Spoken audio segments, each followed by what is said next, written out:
And hello, everyone, and welcome back to our Senate videos where we take a look at the Senate elections going on across America in the 2026 midterm elections.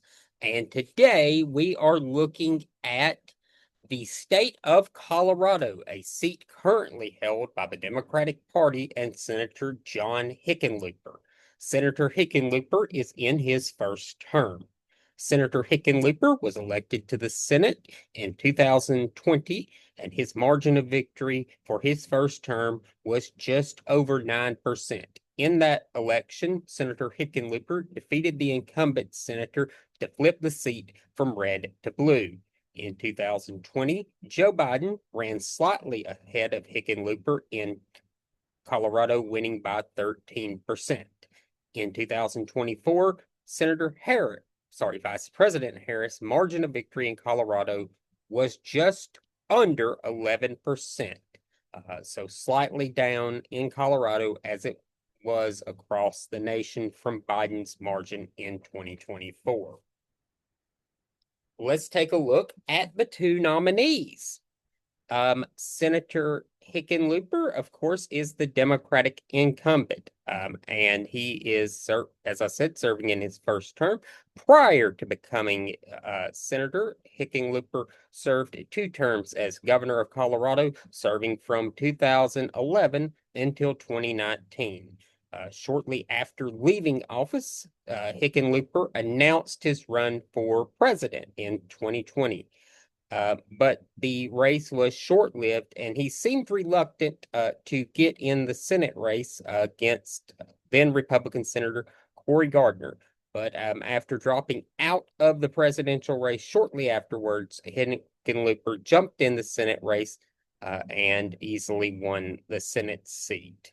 Hickenlooper has been in the Senate, a reliable Democratic vote. He is a very traditional liberal, progressive supporter of liberal and progressive policies, as he was as governor, and has pushed for more federal leniency on marijuana laws and helping to try to shape what federal policy will look like if marijuana is eventually legalized at the federal level.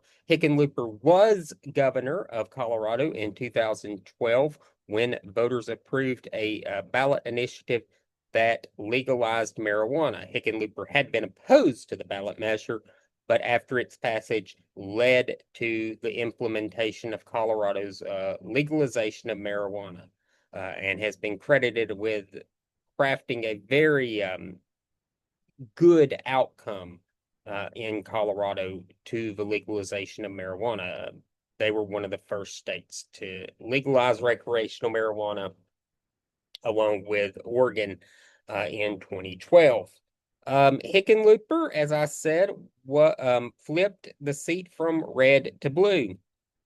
In 2014, Hickenlooper faced a little bit closer election than he did in 2012 or 2010 when he was initially elected governor in a Republican midterm year, as 2014 was, but he was victorious. Also notable, on the same night that Hickenlooper was elected governor for his second term, a man by the name of Cory Gardner was elected to the Senate seat that Hickenlooper would eventually capture from Gardner. In the 2026 midterms, Hickenlooper faced a much more competitive primary challenge than anyone expected. And although he was victorious, it was a very poor showing in the primary for an incumbent senator. Hickenlooper had announced prior to his run for this term that the 2026 election would be his last. Now, there have been many senators that have announced that certain elections would be their last and then went back on their word. History will tell if John Hickenlooper is one of those senators that keeps his word or is one of those senators that sees that maybe spending time with the family is not such a great thing that it's made out to be. We shall see. Um, his opponent is Mark Baisley.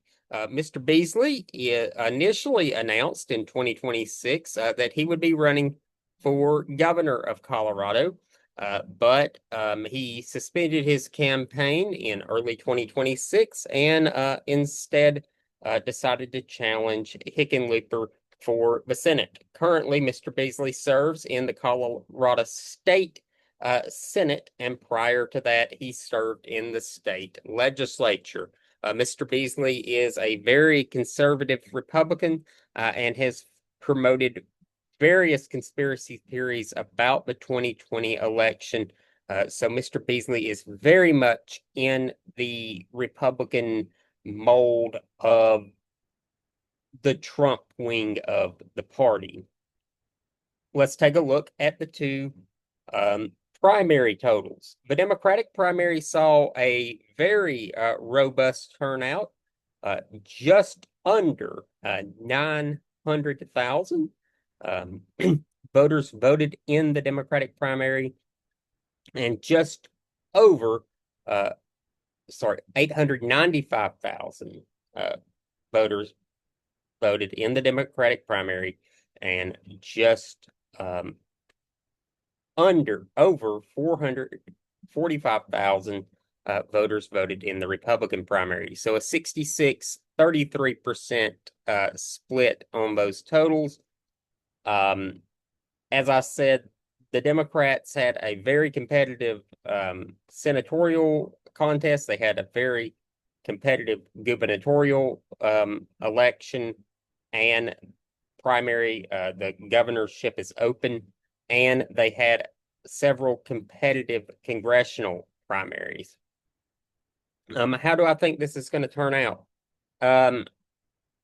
Colorado has become a reliably blue state, and the Republican Party in Colorado has nominated an extremist to the governor's race and in the senatorial race.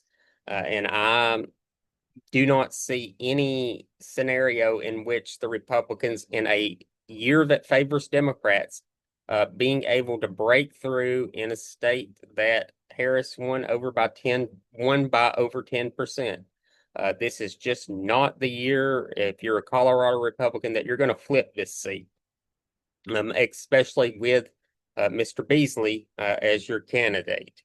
So my belief is that this is a pretty simple election to see where it's heading, that John Hickenlooper will easily be elected to a second term in office. The political environment favors Hickenlooper. The partisan lean of Colorado favors Hickenlooper. And just the fundamentals that would need to be there for Baisley to put together a winning coalition are not there. So Hickenlooper will easily win a second term. And as I said, he said this will be his last term. There's many example of people saying certain elections would be their last term and then going back. Based on how close the primary was, I think Hickenlooper will keep his word. But yep, that's my prediction. Hickenlooper easily elected to a second term in the Senate. So I will see you all again soon as we get deeper into these Senate races and start getting into some of the more nitty-gritty Senate races. We still have a few Senate races to go that are not really that competitive, but we've got to wait for primaries to be concluded before we can put those videos up. So I'll see you all very soon.